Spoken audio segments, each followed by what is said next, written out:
Okay, Batch, before we welcome our speaker for the day, please note the following guidelines for this session. The session has been timed for 60 minutes. Keep your cameras on for the entire duration of the session. Please keep your microphones switched off unless you are raising a question for the speaker. Also, do use the raise hand feature before you speak. In case there is some trouble with your connection, log out and try to rejoin. For any other concern, reach out to any of the MLS members. We will have a short Q&A session at the end of the session. All right. Good evening, one and all. Present here, Team MLS welcomes all of you to today's session. I am excited to introduce our speaker for the day, Mr. Pratik Gupta, the founder and CEO of FoxyMoron and the newly formed Zoo Media Network. At the age of 19, he started the digital marketing agency, FoxyMoron, along with 3 friends. Today, FoxyMoron is a part of Zoo Media, which is a full service network with 7 agency brands.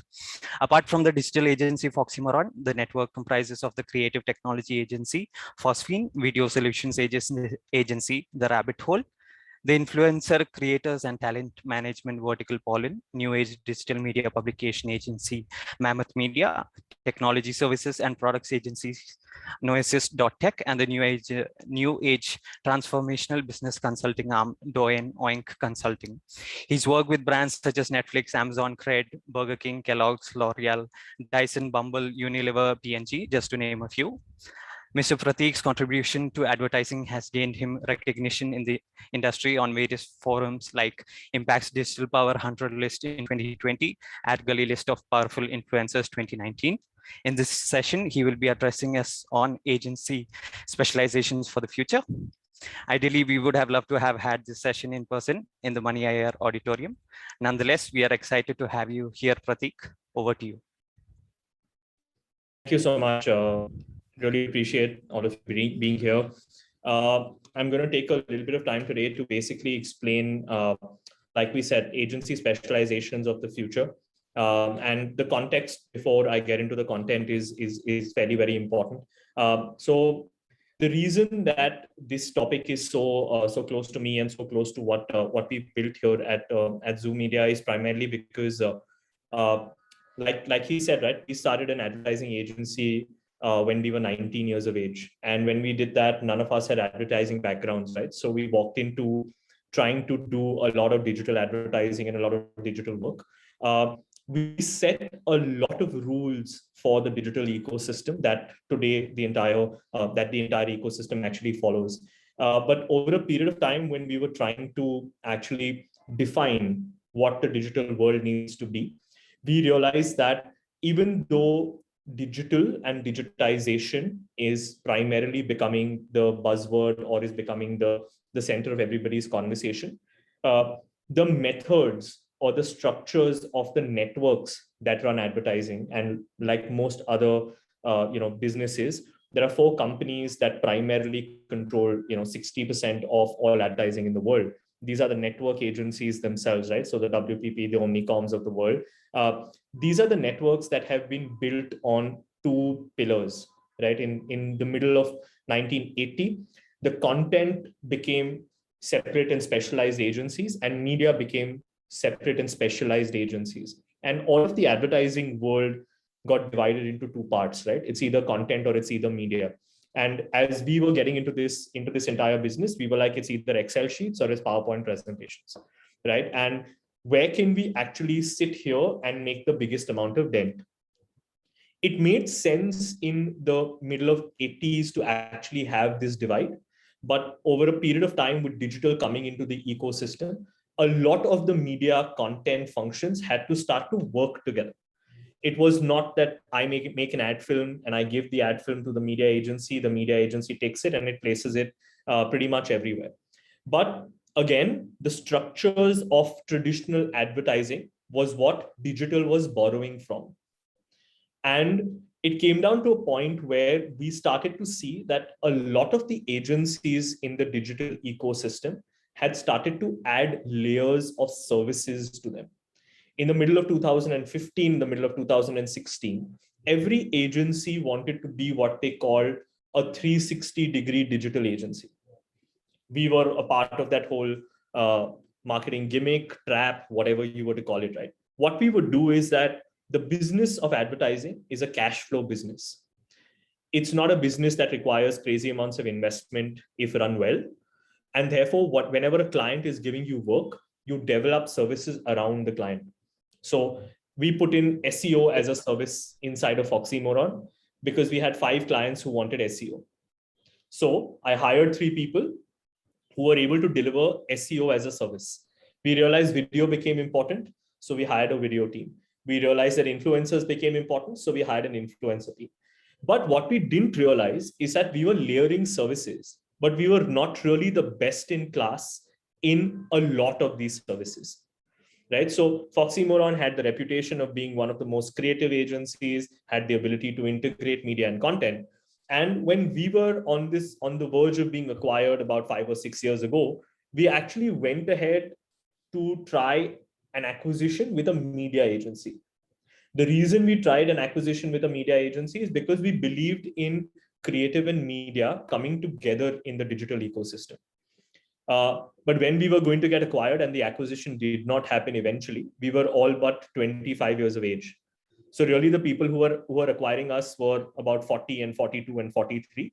So the question that we continue to ask them is that, listen, you're going to retire in the next 10 years. I have at least 25 years of work ahead of me. What is the future of digital? What is the future of agencies in the digital ecosystem? And together with them at that point in time, we wrote the vision for what is now called Zoo Media, right? Where we moved from being a wide agency of multiple services to a network of agencies of multiple specializations, right? And the specialization was that with services, you add width, but with specialization, you also add depth. So not only are you able to provide adequate services, but when you are providing those adequate services, you are also best in class at what you do. So the whole ecosystem for us became that instead of being acquired by a network, which according to us is still living in the 1980s and trying to create networks which are built on the same to similar principles, what is the network of the future going to look like? And that's the brief that we gave ourselves, right? And to define this brief for us was also very, very important. And like I said, that's what gave birth to Zoo Media. So I'm just going to now, I think, quickly present my screen and take you through what we've been able to build, and therefore what we think is the future of advertising and the future of integration of a lot of these services. Just give me a second. Just tell me when you can see the screen. We can, Pratik. Yeah, we can see. Yeah. Okay, perfect. So like I said, while we were actually chatting, right, that the theory of marketing had to be pretty much rewritten. A lot of what marketing taught us, right, in terms of the 5 Ps and, all of the constructs of marketing were built for an offline world, right? A lot of the people who wrote these textbooks, a lot of the people who wrote these theories, wrote them thinking of the marketplace of the 60s and the 70s and the 80s and the 90s. Right? These were physical market spaces. These were places where it was one to many in terms of all of the communication that was happening, right? It was important for you to stand out. In the 1990s, it was important for you to embrace cool, whether it was the kuch kuch hota hai locket, or whether it was actually brands trying to be cool in everything that they did. But with the coming of the internet, a lot of these things started to change. And therefore, marketing and advertising, according to us, has also changed, right? The one-to-many conversation has now become a many-to-many conversation, which means not only can you create communication, but you instantly receive feedback on that communication. Not only can you launch your product instantly in the new direct-to-consumer market and marketplaces today, but people will tell you how much they love or how much they hate your product instantly. Heck, we even put up Instagram photos and go back every 5 seconds to refresh it to see how many people have seen it or liked it, right? We are the generation of instant gratification, and brands are no different. Today, brands have found a space where that pen portrait that we were made to write for a lot of our brands in terms of what do they like, what do they feel like, who is their ideal consumer, who is not the ideal consumer, is an actual persona that the brands are acting out in the social and digital ecosystems. We are behaving like people. We are behaving like people who are a part of the consumer's life. We no longer are just making communication available to them. We're now seeking space in their life. And for us to seek that space in their life, a lot of what we have had to be rewritten, right? You can see the transition from just these Atlas bicycle ads to Amul trying to do what we now call moment marketing, to Coke trying to become a part of the consumer journey. And these are all transitions that you are seeing versus, YouTube today playing ads basis what you like, what you dislike, what kind of content you're consuming, and what kind of content you're not consuming. Just in these 4 images, you can see the transition of digital.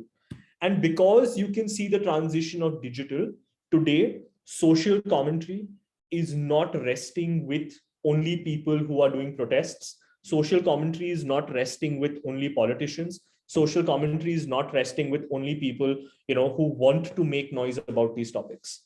Today, what I call armchair activists, we are all armchair activists. We sit behind a screen and we think that we make the biggest dent in writing the history of our country or writing the history of this world. But really, we are active participants in this change that we're seeing today. And therefore, all forms of communication have now changed from one to many to many to many. And the many to many required an entirely entirely new age ecosystem, right? Today, if you look at digital, everybody just talks about certain parts of digital, right? Some people talk about how Swiggy and Zomato send us the best push notifications, right? Hey, it's Sunday, why are you cooking today? Right? We all get them. We all understand the fact that Zomato picks up when we go to a new city. If we've gone to a new city, they will always prompt us to order. That order makes the brand relevant to me at the right place at the right time, right? So some parts of your 5Ps get covered primarily because of technology. Earlier, the right place and the right time was only a physical marketplace. If a person has come to buy, tiles, paint, and he's a part of that marketplace, that's the right place, that's the right time. Therefore, what do you do? But today, I am searching for paint at 3 in the morning. Somebody else is searching for paint at 5 in the morning. Somebody else is searching for paint while working in office and not really working in office, right? So the right place and the right time is defined by information at your fingertips. How can I change email marketing? How can I change media buying? How can I change display advertising? What can I do on social media? What can I do with influencers? All of this marketing decision making has made it highly complicated. Where if you are a brand manager and sitting on the brand side, or if you are an agency and sitting on the agency side, the decision making process is fairly, very complicated. To actually answer that question, a lot of what has happened to us today is that the medium has become bigger than the message. What I do on Instagram is very different from what I do on YouTube. What I do on YouTube and how I consume content on Facebook versus what do I want to do when I'm on Amazon. There are these methodologies that we have seen, right? Is do I create on-the-go content? On-the-go content is content which is under 15 seconds, which means that I'm traveling and I'm seeing content. What do I do? Content when I'm leaning forward, which means that I have access to a computer. I'm sitting in a classroom environment, or I'm sitting in an office environment. Can I now consume content which is 2 minutes or 3 minutes long? And what do I do when I'm laid back or lying back? And when I'm lying back, I have the ability to watch 10 minutes worth of content, 15 minutes worth of content, 30 minutes worth of content, which means that I no longer am dictated to creating content by the 30-second ad spot or the 10 by 10 print ad or the 1:4 ratio standee. I can now create content which is advertorial based. I can now create ecosystems of advertising which have never existed before. So why do we actually sit down and chase what we have chased before, right? This is when we came to our vision, and our vision is that of a tree, right? We think that any digital ecosystem requires specializations in 4 parts. Data being at the root of everything that we do, right? So we're saying that either data is available, in the form of first party research. Data is created in the form of second party research. Data exists in the form of data sets, or data is created by doing marketing. So if I'm actually landing people onto a website, if I'm landing them onto a social media page, I'm able to generate that data, and that data will dictate what kind of marketing activities I actually want to do, right? The bark of the tree is technology. Technology is the enabler. It takes all of the data to, to the branches and to the content that we actually have, right? And the technology is enabling people to buy online. The technology is enabling people to know where their parcel is. The technology is enabling people to view websites, to be able to do business globally, to be able to connect with people on an ongoing basis. The media are the branches, right? This is what takes your message, takes your communication, or takes your technology to the entire world. Earlier, either you were a local player or a national player, and very rarely an international player. Today, you can be sitting in a house in the remotest part of this country and yet be servicing international clients, whether it's from a service point of view or from a product point of view. I can advertise on Google, I can advertise on Facebook, I can advertise on the rest of the internet. The media is what is taking my messages using the data that's available. If you're watching cricket content, and if I want to advertise to you because you're watching cricket content, I don't necessarily only need to advertise to you on Hotstar during the IPL. You are a consumer, you watch the IPL, but before IPL or after IPL, you also watch MasterChef on Hotstar. I care about you as a consumer. I don't care about what you watch. And therefore, the media is enabling me to target you today. That person who watches MasterChef, watches IPL, probably watches car reviews, probably watches movie reviews, probably watches 100 different things, and reach out to you at multiple different mediums or multiple different touch points by the content, right? And the content is the cool stuff. The content is the stuff that we see. The content is what clients give approval for. The content is what agency create for them to actually reach out there. This is the most celebrated part of the advertising architecture, right? The content. But really, what a lot of the agency networks have never been able to solve is this architecture of data, tech, media, and content. Is how we build all of these specializations to go out there and try and solve this problem for clients at a business level. I'll actually skip this and I'll come back to this at a later ecosystem, and I will address it. So what we're basically saying is that the tree is the extent of our purpose. And what we've done at Zoo Media is that we've either homegrown agencies, we've acquired agencies, or we've done joint ventures with agencies across content, media, tech, and data. And we try to integrate the specializations for a lot of the clients that we're actually solving for. So to just give you context, right? We have 4 purposes as we keep moving forward. What we also learned from the bigger network agencies is that when they acquire multiple agencies, they expect the client to be the reason for the integration between agencies. Hey, I have HUL as a client. Because I have HUL requires on-ground activation. HUL requires online marketing. HUL requires television marketing. It requires radio. It requires everything else that is there. So the client becomes a horizontal to the network. Whereas we have defined 4 purposes that we're chasing. Purpose number 1 is Naya Bharat. What is Naya Bharat? We are 600 million people on the internet in India today. We're going to move to 1 billion people in under 3 years. 250 million people in India speak English. 450 million people in India properly understand and can read Hindi. Which means we already have 150 million people on the internet who want a different language, who live in a different context, who have a different lifestyle, who have a different insight, who have a different purchase behavior, who have a different buying behavior, who have everything about them is different. Which means that India, which is now divided into 12 or 15 countries within itself, and I'm not talking about chopping the country and making it or getting it to be divided, but when you start to market in India, you start to see the plethora of cultures, the plethora of insights, the plethora of different accesses. These are the people who are now going to access the internet using content that has not been created, using mediums that make them feel comfortable and don't make them feel scared or anxious to come onto the internet. These guys will access the internet using a mobile phone, and commerce for them will be enabled by showing them just range.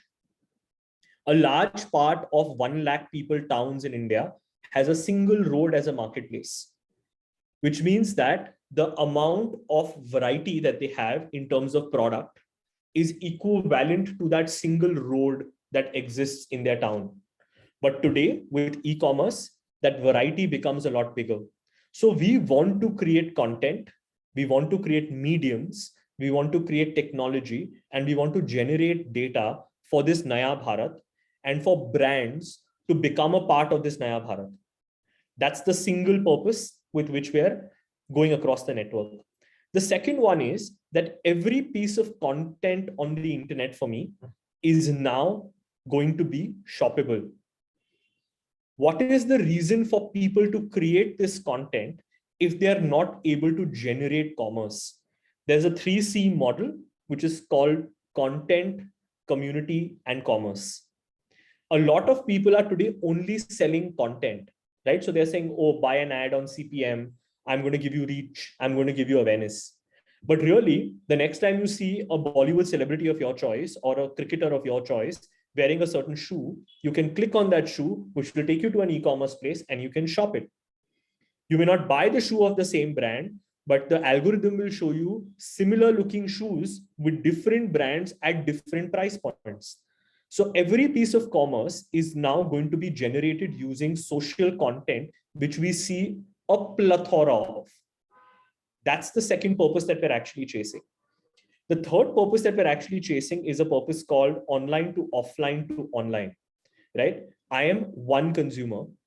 I research which car to buy online. I then go to an actual showroom, test drive the car, come back online, read reviews, see what people have to say, see what influencers have to say, go back, ask, negotiate for a price, come back online, go to one of the websites and see if they can get you a better price, right? And then make a buying decision, which means that a consumer does not have a linear journey anymore. The online world and the offline world has come together seamlessly. But as advertising agencies, there are still mainline agencies and there are still digital agencies. What the mainline agency does, the digital agency doesn't know. And what the digital agency does, mainline agency definitely does not know, right? But again, I don't care about the medium. I don't care about the format. I care about the consumer. So what can we do from a content point of view that is able to map the online to online or offline to offline journey of this consumer? Even research today happens. Oh, I have gone to 20 towns and I have done a research. This is the data. I have a panel of experts sitting in the digital verse. This is their data, right? Nobody says that this is a singular consumer who behaves differently online and behaves differently offline. These are the multiple touch points that he or she has. And therefore, I am building a consumer strategy which marries the online world to the offline world and vice versa. And because we're a digital agency, one of the things that we're chasing is what we call performance orientation. Everything that we do has to either be measurable, has to create data, and therefore create insights to better what you're doing on an ongoing basis, or give you an outcome that has been promised. None of the marketing initiatives that we will take up will ever be okayed by us as an agency if we don't know what outcome we're chasing. And I will show you examples of that. So when I said that we have acquired all of these agencies or we have done joint ventures with all of these agencies, our purpose is the reason why all of these agencies come together. Now I'll basically take you through examples of what we have inside of this agency ecosystem, right? So FoxyMoron is our flagship agency. FoxyMoron, the single point is a full funnel creative and performance marketing digital agency. So we're saying that performance and creative have to work hand in hand. My creatives can enhance my media planning, and my media planning will dictate the kind of creatives I actually create. We acquired an agency called the Starter Lab, which is only D2C focused. We believe that for social commerce, direct to consumer brands are going to be the next big wave of brands. We need to enable them. We need to create go-to-market strategies. We picked up equity in a company called Expand, which is currently one of the biggest event management companies in the country. The reason is because we want to build the online to online narrative. We're currently working with painters all across the country to create a community where I train them in the offline ecosystem, but I reward them using WhatsApp chatbots. So if they finish the training, this training certificate can now be shown to a customer. These people can now get a lot more work from Asian Paints because they have been trained to paint in a certain way. They get their gifts and rewards using the digital ecosystem. But really, we have not changed the way they are trained because they need to feel comfortable in a training environment. They can't go behind a Byju's and get trained. That it doesn't exist that quickly. So now I have created an offline community and I have gotten it into the online world, and I have bridged both of these things. How can I be talking about the online and the offline world and not discuss sport, right? So one of the agencies that we've invested in is an agency called TCM. It's the biggest sporting rights holder in India, primarily cricket based. So we're again taking the offline sporting experiences into an online digitized world. So except for IPL, which has 3-month supporters or 2-month supporters, what can I do with that supporter all year round? How can I make him from just a fan to a die-hard fan? The person comes to the stadium. How can I capture that person over there? How can I make food available? How can I now take that experience into the digital ecosystem? How can I get him a MS Dhoni signed Chennai Super Kings jersey as a reward, right? And now from a fan, he's become a super fan. And from a super fan, he's going to become a brand evangelist. I now have tracked this person's online to online journey. And that becomes another investment area that we've gotten into. The second agency that we have from a specialization point of view is a consulting agency, right? We're creating go-to-market strategies for startups, but we're also working with venture capital firms who want to know if the startups are asking for adequate money or the promises that they have made with the money to deliver certain targets are actually viable or not. And the third is that we're doing digital transformation for a lot of the Indian-owned businesses. The reason for this is that a lot of this transformation happens with multiple partners. Nobody can hold your hand through the entire journey. But we're saying that we're going to hold your hand through the entire journey and also deliver. But most importantly, what we're doing inside of Doinoink is that we're creating a research methodology which marries the online and the offline world. So when I come to you as a consumer to do a research, I come to you as a consumer and track your online habits as well as your offline habits. That's what we're doing at Doinoink. What we're doing inside Polin, and this is the next three are basically a testament to the vision, is that we're doing a data-driven influencer marketing solutions agency. All of you saw the latest cred ads. Yeah, Indra Nagar Ka Gunda.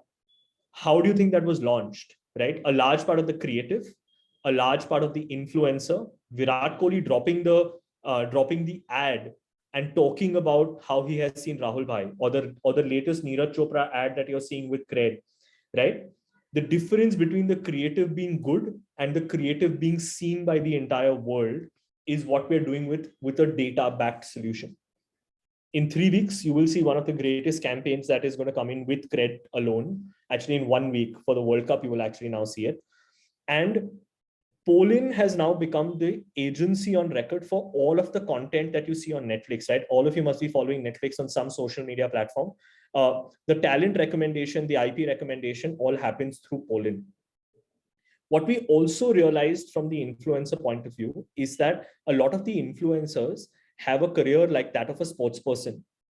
After 10 years of existence, they'll start to lose relevance because a sports person starts to lose form, but a content creator starts to lose its audience. because the audience has moved on. The audience has now gotten bored. So how do we create long-term business viable IPs and properties for them to sustain? So we've done a joint venture with Cornerstone, which is the agency for Virat Kohli, for a KL Rahul, for all of that. And they've also now done a joint venture with Dharma. So all of the Dharma talent exists there. So we are now starting to represent digital influencers in that ecosystem. So not only can we sell inventory and create inventory, but we can also own the inventory of the content that these people are creating. That's what we're doing with influencers and influencer marketing.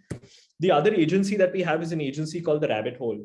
Rabbit Hole has now won the business for all of Netflix in India, right? So for the last 2 or 3 years, all of the content that you're seeing by Netflix on their YouTube channel, on their Instagram, on their Twitter, on their Facebook is all built by Rabbit Hole.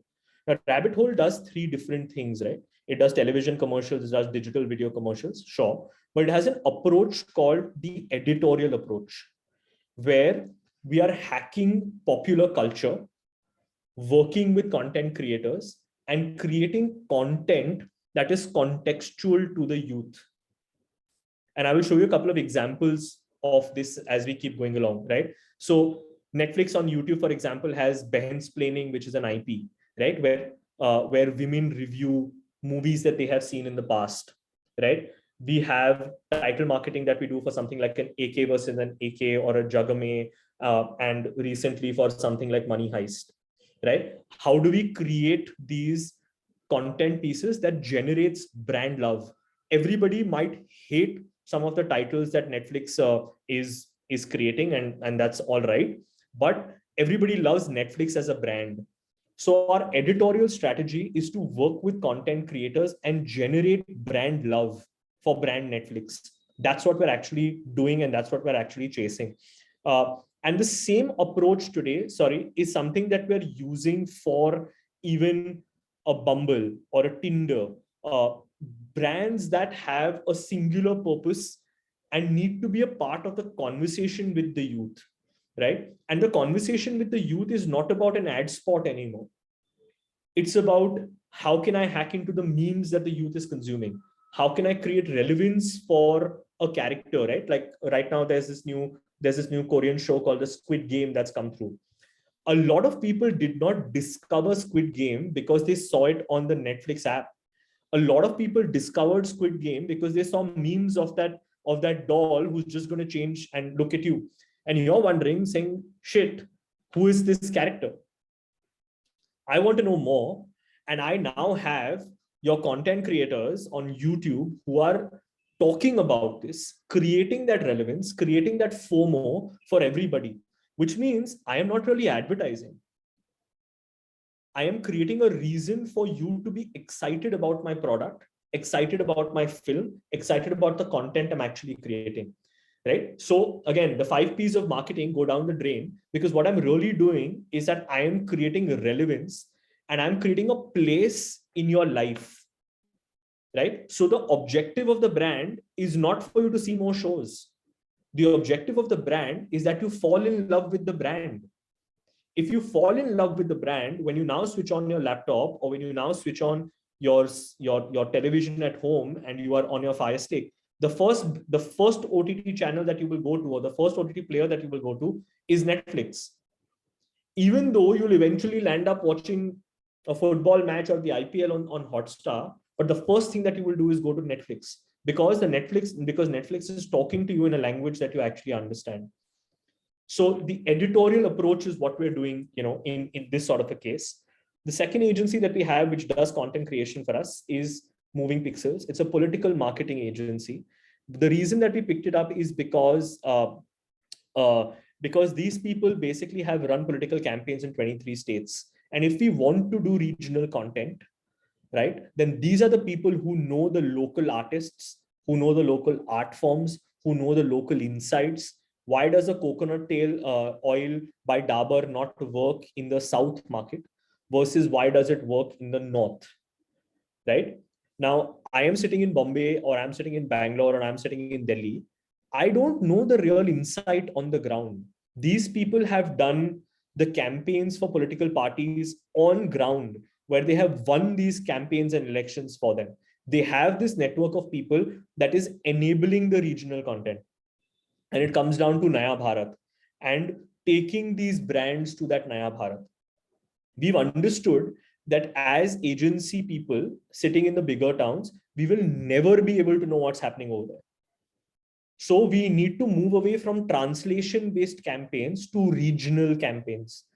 And to do regional campaigns, we need to work with specialists who know how to do it, right? Versus us trying to have our own insight. The next agency that we have is an agency called Mammoth. This is where we're doing long format content. So we've written a couple of shows for OTT platforms that we've gone and sold. But the biggest part is what you see right at the top, which is called Man's Life. Man's Life is a publishing website, right? It's like Men's XP, but it is our foray into social commerce. So we've written an algorithm that does content, community, and commerce. And we're actually trying to understand how do we create this content to generate a sale. And if we're able to generate a sale, can we take a percentage of the sale versus a banner space that usually people are selling at? So because one of our purposes is social commerce, this is our foray into trying and understanding and hacking social commerce.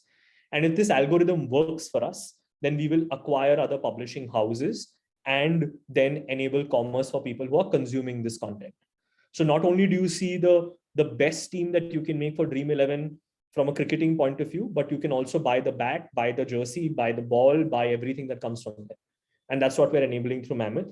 And the last two agencies that we have is a technology agency that we acquired because we needed to create this technology ecosystems of websites and apps and landing pages that enable social commerce, right? So a lot of our brands that we work with allow for the commerce to happen on social media, allow for commerce to happen on third-party marketplaces, and it works in an automatic fashion. Whatever is the lowest price is where the person will get directed to. Wherever I can generate data, and that technology that we've built is called Lander. And we don't need to get into the detail of it. And the last one is Phosphine, right? This is where we do a lot of the creative technology ecosystems. What we're doing with the creative technology ecosystems is chatbots, face filters on Instagram, newer machine learning algorithms. To give you an example, we work with a technology that puts a machine learning algorithm into a camera that you fit onto a drone. It takes a survey of the entire field and identifies places where pest attacks have happened on crops. It identifies it virtually and only dispenses pesticide in the area that has been affected. Versus back in the day, you would have put pesticide on the entire crop area. When we moved into lockdown, we worked with this company called Vadhwani AI, right? Where we were using a machine learning algorithm for you to put in cough sounds into your phone, and we would be able to early detect coronaviruses. And why we were actually doing this is because if India was getting resources, oxygen beds, oxygen tanks, vaccination drives, all of those things were happening. Say 1 million beds came to India. India at that point in time did not know whether they should allocate 1 lakh beds to Bombay or 5,000 beds to a remote town in Bihar. They had no data to support this.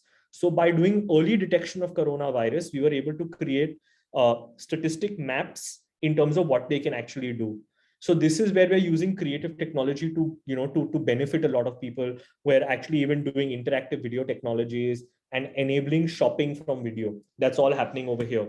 So in short, what we're saying is that a lot of the brands or a lot of the agencies that we've acquired have been in the content, data, tech, and media space. A lot of the stuff that is building the agency network of the future is about not only being able to provide these services, but to be best in class. To give you an example, FoxyMoron is the largest independent digital agency in India, period, today. Right? Polin is the top 3 agency for influencer marketing in this country by revenue, by awards. Rabbit Hole is currently the highest awarded video content agency in the country, right? It is the fastest growing in terms of billing and revenue. It's also the most sought after, right? We are sold out in terms of inventory for the next 4 months with Rabbit Hole and Poland. We just cannot take on new work, right? And the intent was that not only are we able to provide an integrated solution to a lot of our brands, but we're also able to provide the best people to actually answer these questions for you. I have a lot of case studies if you want to go through these case studies, or I can stop and we can answer a couple of questions if you would like. Either ways, I'm happy to do it in any format that works for you all. Yeah, so thank you, Pratik, for the wonderful presentation. And this entire tree of data, tech, media, and content was really wonderful to see. Now I would like to open the batch up for questions. And if people have questions, they can use the raise hand feature and go one by one. I think Sachi has already raised hand. Sachi, you can go ahead. Thank you, Pratik sir, for that wonderful presentation. You shed a lot of light on the different aspects of Zoo Media. My question was related to the OTT platform. I was recently reading that brand like OTT platforms earned their revenue like 60% of the revenue. Like that is how much they're projected to be making from the brands that they're marketing. Now in the view of the brands, how sustainable is it to market their products using OTT platforms in terms of the ROI that they get in return? There are two kinds of OTT platforms, right? One is what is called SVOD, which is a subscription video on demand, and one is what is called AVOD, which is advertising video on demand, right? And subscription video on demand is something like a Netflix. Subscription video on demand is something like an Amazon Prime, versus an advertising video on demand is something like a Z5 or Hotstar, where a majority of their revenue comes from advertising sale. Right? They're replicating the television model in the digital ecosystem. The only difference is that they're able to know what kind of content you're consuming on their platform and therefore target you a lot better. Right? So from a brand ROI point of view, both of these have a very, very different way of making money. For Netflix, the fact that you are spending about 7,500 rupees with them in a year, all they care about doing is providing you content worth $100 in a year. There is no advertising, there is no brand linking, there is no brand integration, none of that stuff is happening. Versus a lot of the content that's happening on advertising video on demand is happening in two formats. One is that they say Hotstar has bought the rights to the IPL, and now they will go out and sell slots or spots to a lot of advertisers. Now advertisers have the same spiel. Oh, there are 200 million, 300 million people who are watching this content. You're able to reach out to these people. They're highly invested. These are the people who want to see it. The second happens in the form of brand integration. So a lot of your TVF, a lot of your DICE media, a lot of these kind of ecosystems have created, these captive communities of entertainment that they are providing to you. In these kind of communities, there are lots of integrations that are possible. I'll give you an example of what we did with Gillette Venus, right? So Gillette Venus is in the women's shaving category, right? 97% of all women in India wax, but do not use a razor to get rid of hair, right? And because we're a labor intensive country, waxing is cheap, waxing is accessible. So people come home, and the whole bit happens at home. But because they have access to these women, right, a lot of wrong information is fed to women. If you shave, your skin becomes darker. If you shave, you get hair like men have on their face. If you shave, your skin becomes bad, right? Now these are all the reasons why women are not taking razors and using razors to shave. Now I have to break these myths. If I have to break the myth, right? One way that traditional advertising has done in the past is that they have said, oh, there is a new show that DICE Media is doing. I want to advertise in the middle of the show. What we are currently doing is that we're saying that every show has a high point and a low point. Say there's a girl who comes from a small town, comes to a big city, she starts working in a place, somebody hates her, somebody loves her. and then some part happens in the plot where she does exceedingly well, right? Because we're still in India, the hero and the heroine have to win at the end, right? And at that point in time, what we do is that, say, for example, her boss says, you've done a great job. Come on, I'm going to take you out for dinner and drinks.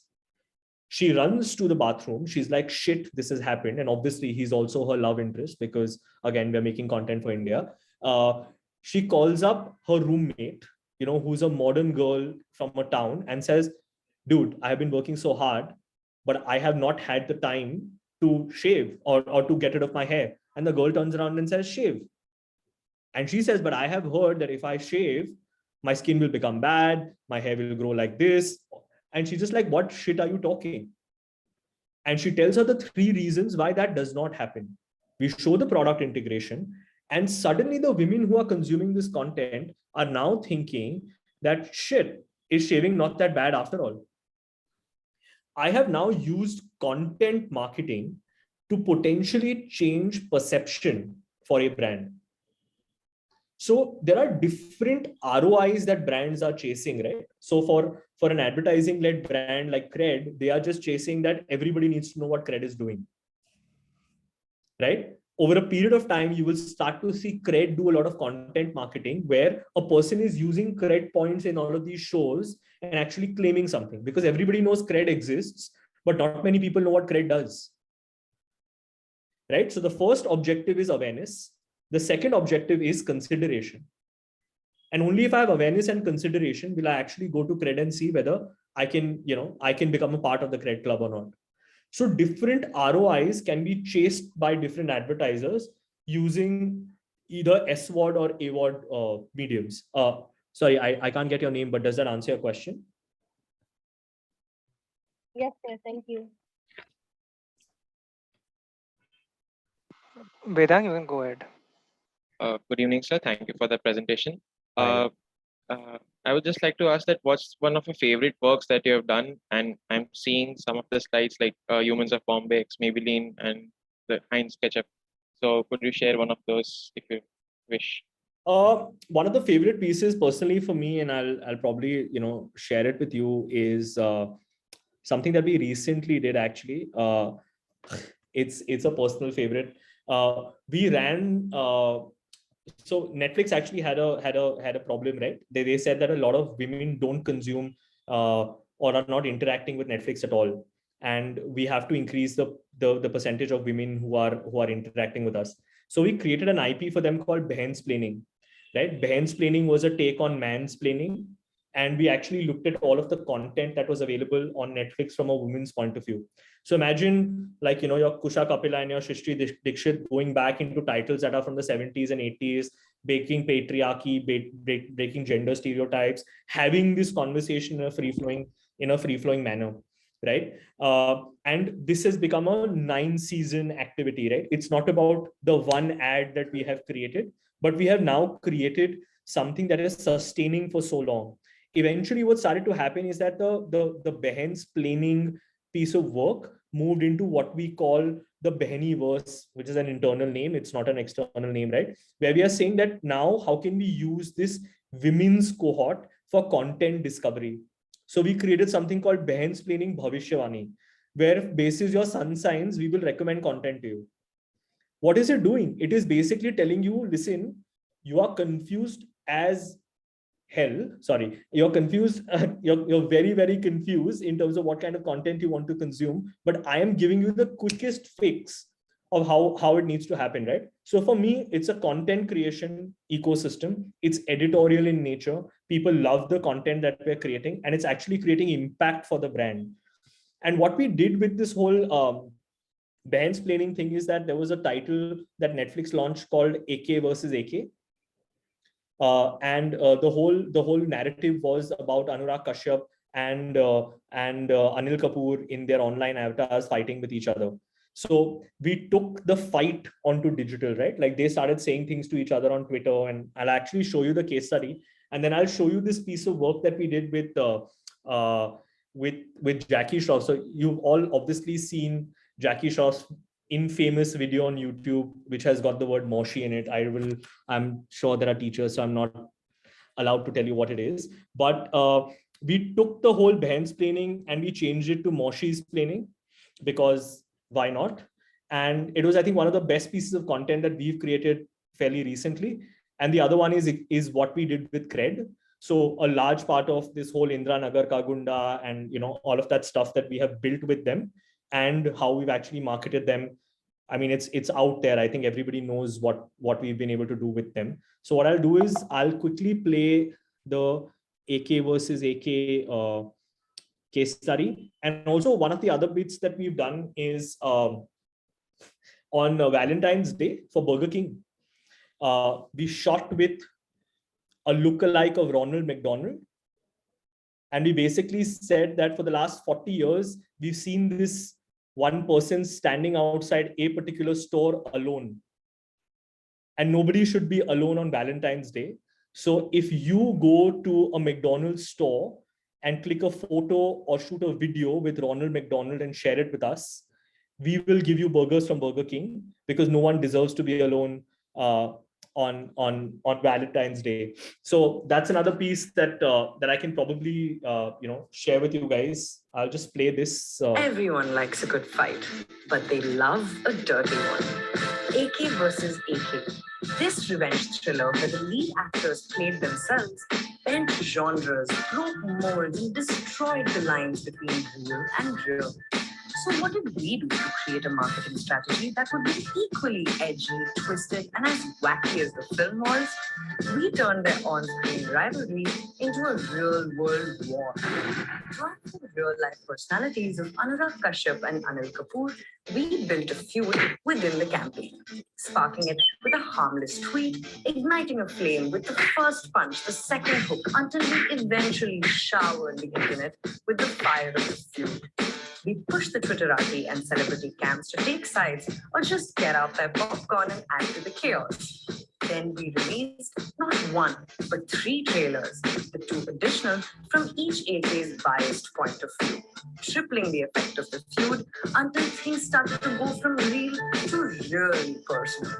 The 2 AKs trashed talked their way into each other's houses, and then we pulled out the big guns with Jackie Shroff backing his favorite Lakhan and AIB spilling a diss track with Anurag Kashyap. But the final bombs were dropped. Fight the streets, the airports, in flights, at malls, eventually catching all eyeballs and headlines, leaving the audience and the media asking themselves, is this fight really real, or has film marketing in Bollywood now changed forever? We'll let you decide that one. Ekdam Jhakas. And just to give you context of what we did with see this I mean, I'll play a little bit of it. I can't, I mean, it'll take too much time. क्या लग रहा है बड़ू? लग रहा है ना ये क्या लग रहा है? पावर क्या लग रहा है? डायरेक्टर है क्या? अनुराग कश्यप 4-5 पिक्चर किया उसने. नाम भी नहीं चली कि नहीं चली. अनिल कपूर किंग ऑफ चेंबूर और वो आराम नगर का लंबू क्या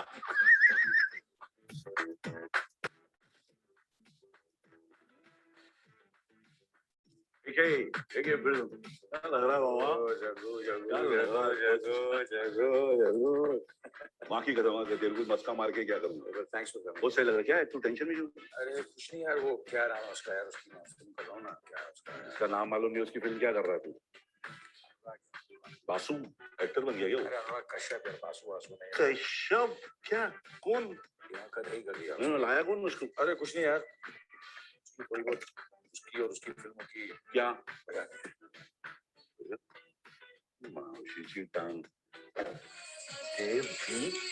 अभय लवली एक्टर यार वो भी काम किया इसके साथ देव डी तू बराबर बोला डप्पा देव डी मगर देवदास का कुछ गेम खेल रहा लगता है अपने model.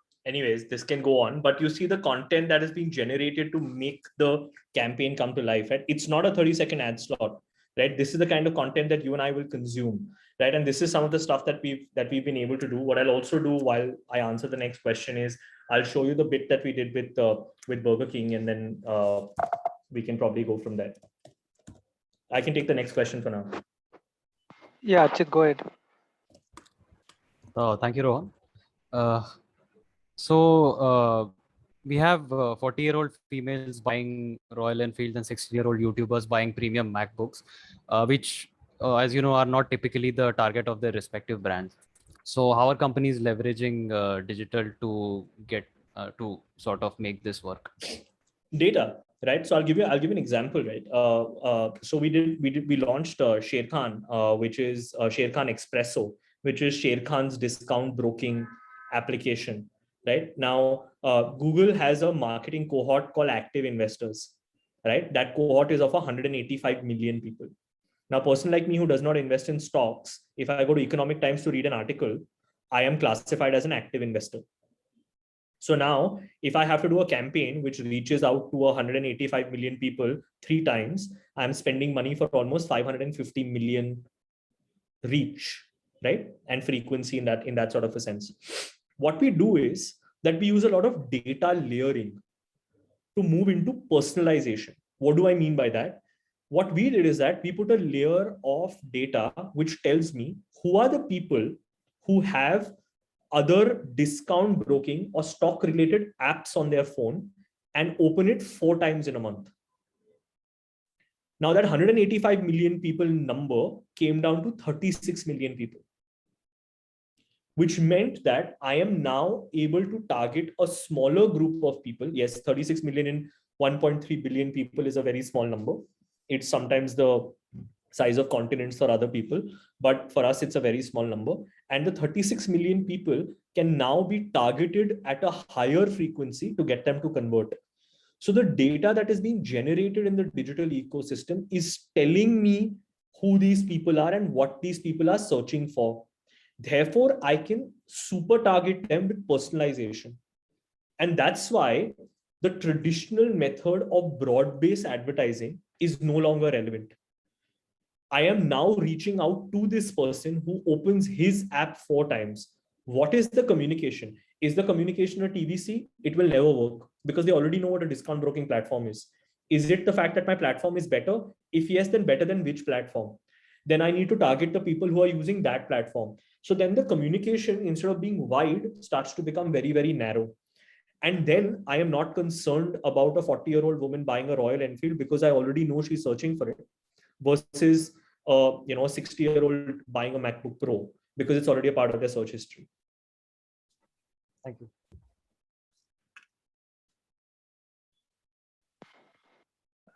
Prerna, go ahead. Right. So you were talking about how nowadays the social media influencers are trying to create relevant marketing to sort of like create relevance for the consumers. So over here, I had a question. Like nowadays, a lot of people are averse to marketing on social media. Like if an influencer is marketing it and it's a paid ad, then a lot of people are not really convinced by it as compared to an organic product review.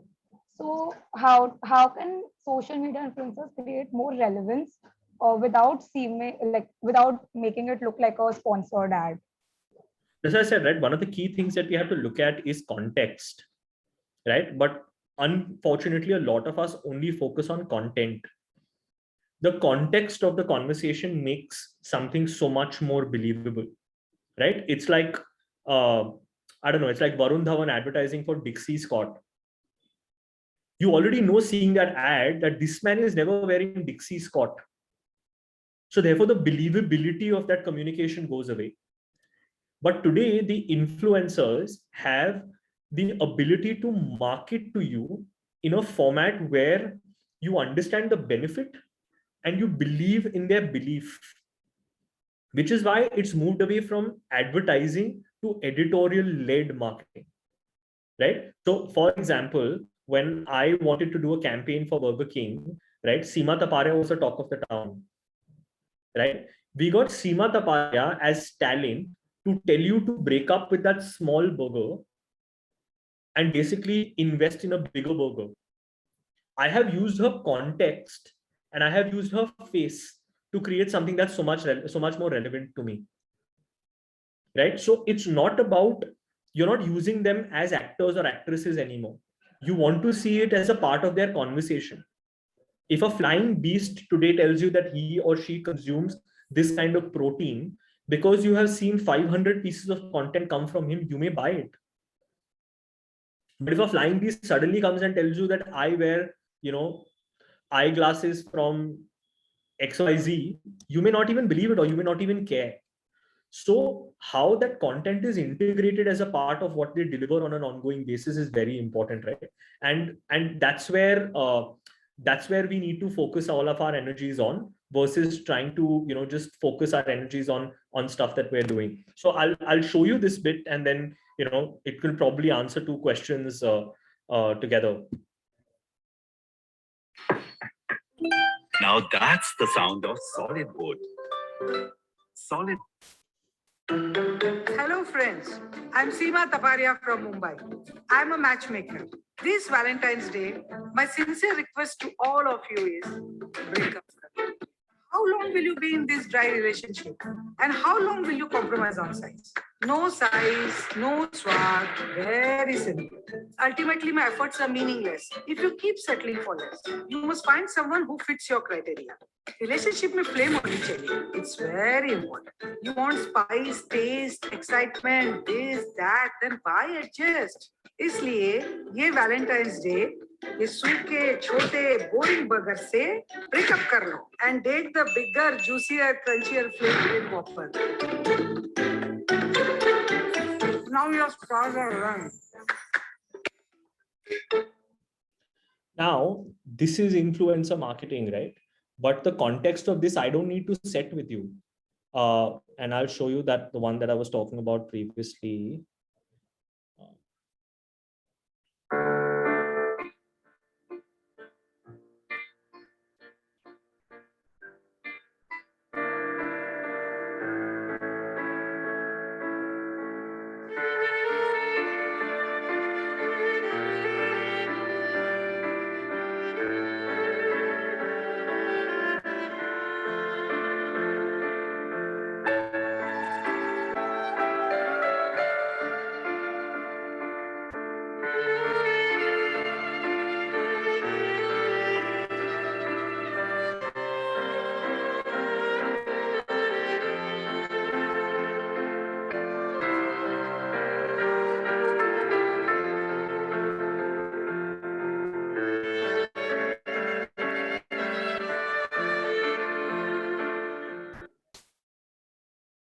So yeah, I hope that answers the question, Prerna. Pratik, do we have time for another question? We have enough time. How much ever time you need, it's all good. Snehaditya, go ahead. Thank you, Rohan. Great session, Pratik. I have a different kind of question for you. Let's say we use some free app like YouTube or some free music app. There's a whole campaign going on where you buy premium to get ad-free music or ad-free videos and stuff. And that I feel is using advertisements in a derogatory manner, interruption marketing or something annoying, something that you want to remove. Do you think that, I'm not asking you exactly, it's my opinion that it's quite contradictory to like what marketeers do in terms of advertising. For us, advertising is a tool or a great way of communicating, right? But it is being used in a negative manner. So what is your take on that? It's not a negative manner. It's a business model at the end of the day, right? It's a revenue model. You buy subscription on Hotstar so that you don't see an ad. It's about you paying a premium to get a better service, right? It's almost about you buying a business class ticket versus buying an economy class ticket. To a person who's buying an economy class ticket, you're thinking, why is he buying a business class ticket? But for a business class buyer, it's almost like that's his way of life or that's her way of life. So for me, it's about fulfilling an objective. But again, what you're looking at is that you're looking at a consumer from one dimension. If I can't hit you in the digital ecosystem, does not mean I can't hit you in 100 other places. If I really have to communicate that to you, then I will communicate that to you. Netflix is going to tell you to subscribe. That is their channel, right? Spotify is going to tell you that please subscribe to me, because if you subscribe to me, I am going to be able to pay for the rights on an ongoing basis. They don't make enough money from advertising for them to only rely on advertising as a source of a business model. You're looking at it from a marketeer's point of view, but if you look at it from a business point of view, it's a differentiated model that we are trying to make successful as marketeers. And also the reality of the situation is very few people pay for subscription, especially in a country like India, right? Like you saw, I had a pre-roll even for my ads, right? And I mean, I also do it because we make most of these ads. So I want to see what the hell is happening. But a majority of us will not pay the 99 rupees to get YouTube Premium. Whereas we will spend 3 hours a day on YouTube Premium, because advertising for us is also a form of entertainment. But I am talking to the person who wants to listen to music after music after music after music without wanting to get interrupted. He or she wants a better experience on the app. And for them, there is a premium subscription. It's just that. I don't think it's negative or not. It's just their business model. I understand what you're saying, and I have a slightly contradictory point, if I'm okay to say that. Please the go thing for is, it. yes. So as far as the revenue model is concerned, it's either the user pays or the advertiser pays, or a combination of both. That is how things go, right? But then when an advertiser pays to any app or any such platform to, like for their revenue, like as a part of their revenue model, that advertiser would want their advertisement or their message to reach the user in a positive manner. But that's not the platform's problem, no? Yeah, but then how does it work?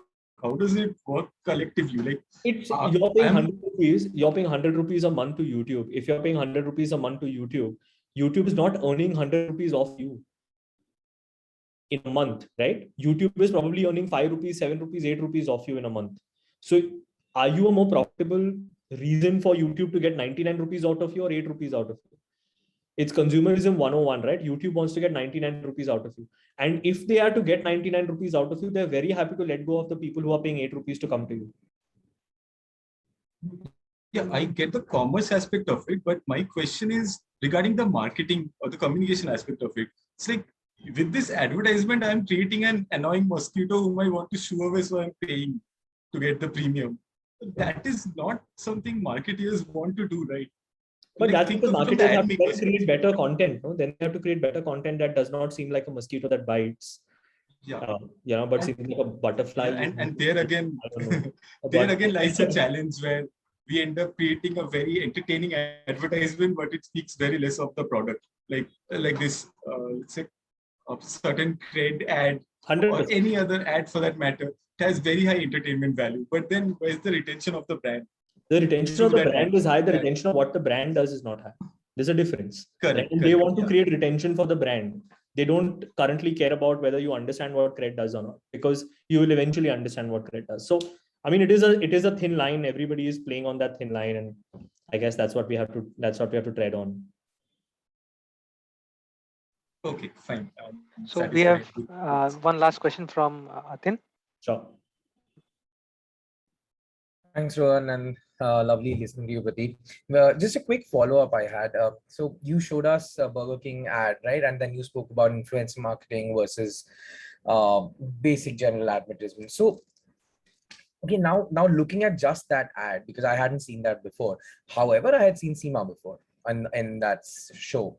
So now when you've put her there, just the question is, when you talk about influencer marketing, isn't the purpose supposed to be that the ad comes across as an organic ad and not a sponsored ad?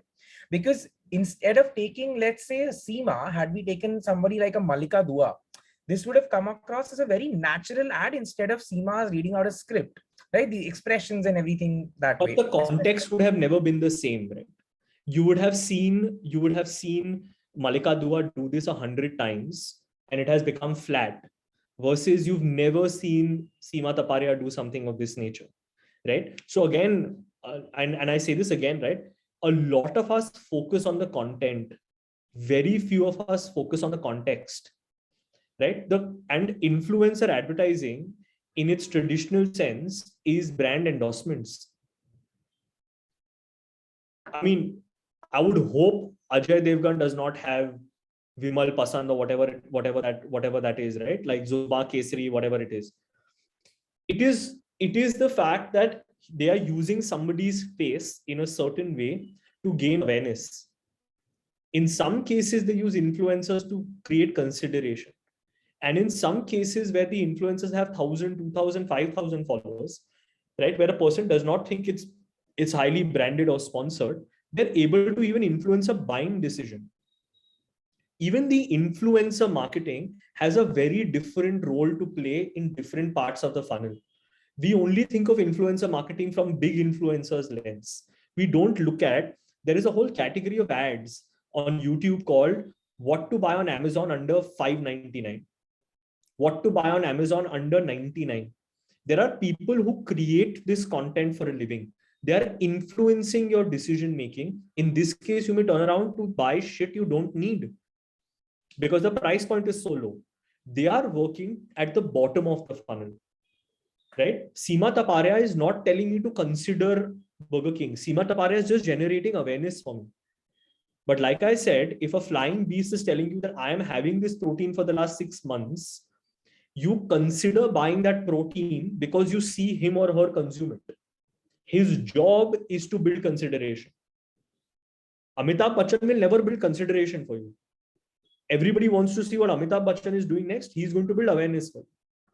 So don't think of influencer marketing as organic.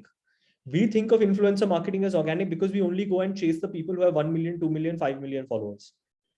But influencing is happening even at 5,000, 7,000, 8,000 people, right? Like technically, if you go to Quora today and you ask a question, right? And you ask a question to an expert saying, hey, how do I get into IIT? But the person tells you how to get into an IIT, he's an influencer. Just because he does not have 1 million followers does not make him not be an influencer. What's the job of an influencer? To enable fast-paced adaptation of the brand in a singular line. Now, whether it's the top of the funnel, middle of the funnel, or bottom of the funnel, doesn't matter. So don't look at it only as organic. Today, because I can do in-paid partnership with X, right? On Instagram, you see that right on the top. A brand has the ability to do paid ads behind that content. To give you an example, one of the brands we work with is Maybelline, right? Alia Bhatt is the brand ambassador. Alia Bhatt has, I think, when I checked this data, it was some 26, 27 million people on Instagram, right? 85% of those people are males. Obviously, right? 60% of the population is male on the internet, and 68% of the population is male on the internet. And it's Alia Bhatt, so 85% makes absolute sense. That means 15% of the 26 million people are the women that Maybelline actually want to market to. Now, if I don't do media to push this content to all of the rest of the women, I am not reaching my target audience only. My target audience is not 1 million people, no, and I'm reaching 1% of 1 million people. So I'm technically reaching 10,000 women. Or in her case, even if it's 5% or 10%, I'm reaching 1 lakh women out of a potential audience of 130 million people. So if I don't do media as a brand, why have I spent so much money with Alia Bhatt? So don't look at any sort of advertising only from a content point of view. Think of the media, think of the amplification, and also think of the context. I will spend money behind Alia Bhatt's ad. I will show the entire world that she's my brand ambassador, that she uses my product, and Alia Bhatt will never use the product. That every girl on this call will know Alia Bhatt will not use Maybelline. But the context doesn't go away because the relatability does not go away. So none of technique, if you want to do influencer marketing correctly, it's not organic. It's not only organic. So this is exactly, I think, where I got confused, because the relatability factor for me was more with somebody like a Malika Dua for a brand like a Burger King rather than the other way around. I think that's what had me confused. There is this female on YouTube called CA Rachna. Yeah, have you seen her? Yeah. Yeah, she's creating content that makes sense for you, right? She's creating consideration for you. Technically, in the financial segment, you're not allowed to advertise. So she is actually advertising on behalf of financial products. And you think that the brands that she's advertising on behalf of, today just go to her description on YouTube, okay, there will be 5 links. There will be a crypto link. There will be a mutual fund link. There will be a discount broking link. There will be another 1 or 2 links over there. You think that those brands are not promoting her? You think it's organic, which is amazing because the brands are doing a good job.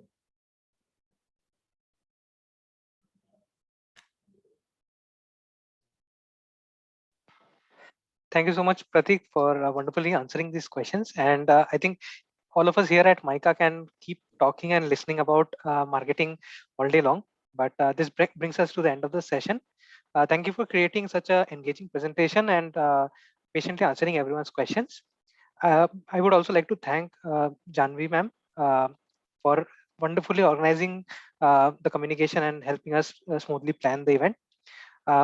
Thank you to the batch for asking such relevant and enriching questions. And yeah, so this brings us to the end of the session. And we want to wish everyone happy and safe Navratri and Shubha Sharodaya. And we hope everyone keeps safe. We'll meet you again in the next MLS session very soon. Thanks, guys. Thank you so much. Thank you, Pratik. Thanks, Andrea. Thank you. Thank you so much.